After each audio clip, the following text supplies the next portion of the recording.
To be completely honest, when I first learned of this concerto, I didn't believe it. No, that can't be Bach.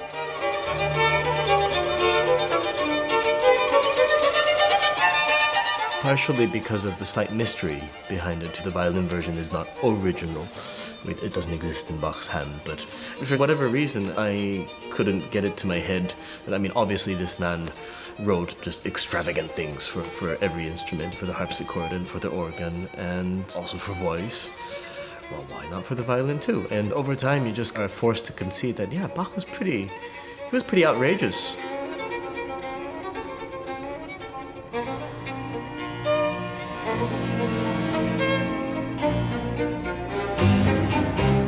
What is original? That's the question that one always should, be asking oneself anyway.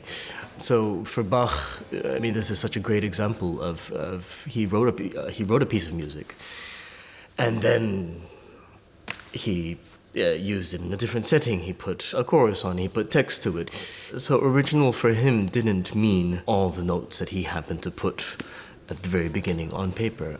For the second movement, for example, very, very different versions of ornamentation across all the copies that we have from the 18th century. It's a very fluid thing. And so for me, that's what's original, the fact of a great idea, which is great not because it is a great idea, but how the potentials lie in that original idea.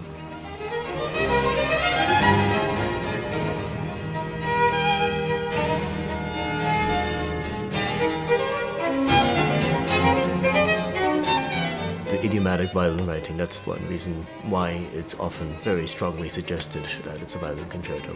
The giveaway spots, as it were, are the places where it uses open strings, so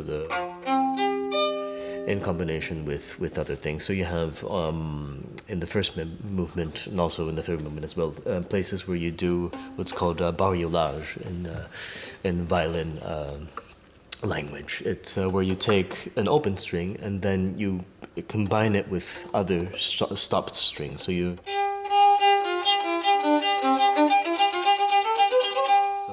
so the open A string is not touched by the finger, but in this case the D string is stopped with the finger. So you have, in the first movement, you have and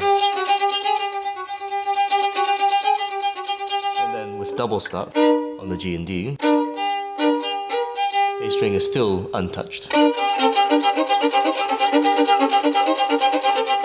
And that works actually it sounds very brilliant, but it's easier than it sounds, if I can say so, because you're only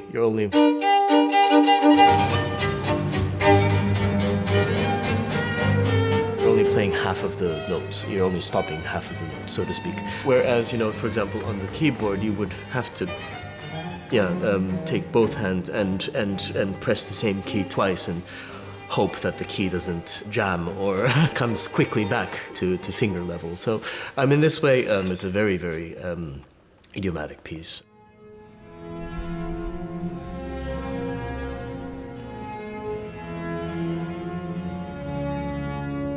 I have to say I really love playing in museums.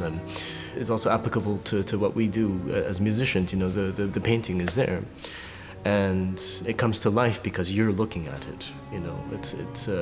If all the humans all of a sudden just disappeared from this planet, it's not worth anything. It doesn't move anybody. It doesn't come to life. And music is exactly the same that way, obviously. And so in that way, it really reminds me of why we perform. Everybody, the composer, the audience, the performer, everybody needs to be there so that the magic can happen.